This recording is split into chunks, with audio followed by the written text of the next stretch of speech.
Ang absolute monarchy, patuloy ang langit, upang mapili bilang paglalarawan, hindi para sa disenyo, ngunit para sa kahulugan. Hindi ito pinalamutian, gayunpaman ito ay marilag, hindi ito gumagalaw, upang mapabilib. Gayunpaman nag-uutos ito, ng presensya, ang langit ay nagsasalita, ng walang mga salita, at nagdadala ng katotohanan, ng walang tunog. Iyon ang dahilan kung bakit.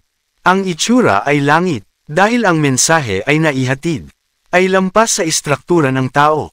Mas mataas ito, at mas malalim, at hindi mapapansin, sa pamamagitan ng ingay. Walang musika sa likod nito. Hindi dahil hindi mahalaga, ang musika, ngunit dahil sa katahimikan. Inihayag kung anong ingay, madalas na nagtatago, sa katahimikan ng isip, ay nakikinig pa, ang puso ay tumatanggap, ng higit pa, ang mga espiritu, ay sumasalamin ng higit pa, sa katahimikan, ang katotohanan, ay nagiging mas mabigat, hindi magaan, ang puwang na ito, ay hindi para sa palabas, ito ay para sa pagkakahanay, at sa katahimikan na iyon, may isang mensahe, iyon ay dapat na malinaw na magsalita, at nang walang kompromiso, bakit kinakailangan ng paggising? Sa ilalim ng naturang pamumuno, sa isang mundo na nabuo, ang pagkalito ng pagkasira, mga abala at mababaw na impluensya, ang pamumuno ay iyon, ay itinalaga ng banal, hindi gumana, tulad ng mga sistema ng tao. Hindi ito naghahanap ng katanyagan, hindi ito gumagalaw sa mga uso, hindi ito nagsasalita mangyaring emosyon, nagsasalita ito ng katotohanan, at katotohanan sa pamamagitan ng natural nito. Hinihingi ang kalinawan, hinihingi nito ang kamalayan, hinihiling nito ang paggising, sa ilalim, ng ganap na banal na monarkiya.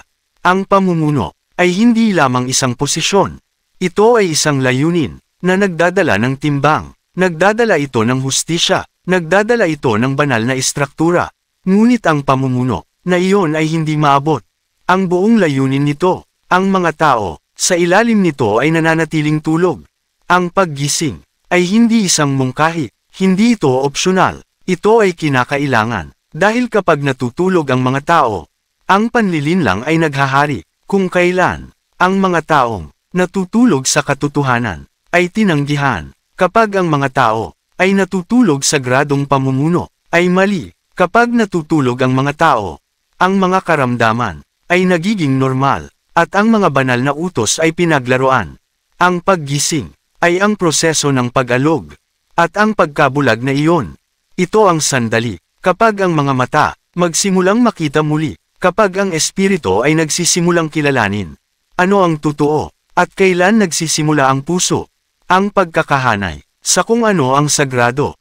Ito ay kinakailangan, dahil sa pamumuno ng banal, ay hindi casual, gumagalaw ito, ng may layunin, na hindi katanyagan, at ang layunin, ay hindi maaaring gumana, ng epektibo, kapag ang mga nasa ilalim nito, ay ginulo, manhid o nakahiwalay, mula sa katotohanan, nagbabalik ang paggising, ang kalinawan na inilibing.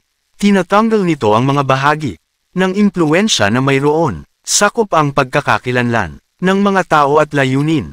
Pinapanumbalik nito ang pag-unawa, sa kung ano, ay banal, at ano ang itinalaga, at ano ang totoo. Ang tungkulin ng mga tao, sa ilalim ng awtoridad ng banal, ay hindi lamang upang sundin, ng walang taros. Ito ay upang magising, ng maayos, dahil nagising lang.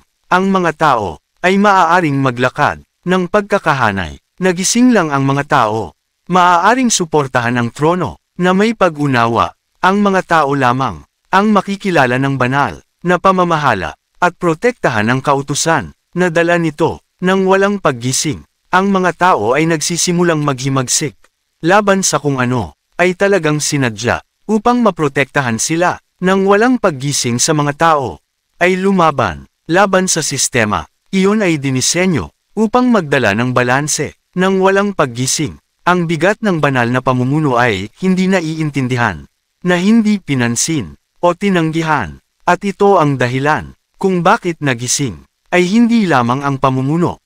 Ito ay para sa mga tao, dahil ang isang natutulog, na populasyon ay hindi maaaring magtayo. Isang kaharian, isang henerasyong natutulog, hindi maaaring itaguyod ang mga banal na halaga. Isang natutulog na isip, hindi matatanggap ang sagradong pagtuturo. Sa ganap na banal na monarkiya, ang order ay dumadaloy mula sa itaas, ngunit para sa kautusan, na iyon ay dumadaloy mula sa itaas, ngunit para sa pag-ugat. Ang mga tao ay dapat tumaas, hindi sa paghihimagsik, ngunit sa kamalayan sa kailanawan. Sa layunin, hayaan ang mensaheng ito maglayon sa ilalim ng langit. Hayaan ang katahimikan. Dalhin ito ay isang buong kahulugan. Bumalik ang istruktura. Ang pamumuno ay nasa lugar. Ang trono ay nakatayo. Ngayon ang paggising dapat magsimula dahil sa ilalim ng gayong pamumuno. Hindi lamang kinakailangan ang paggising. Kinakailangan para sa lahat dumating sa pagkakahanay.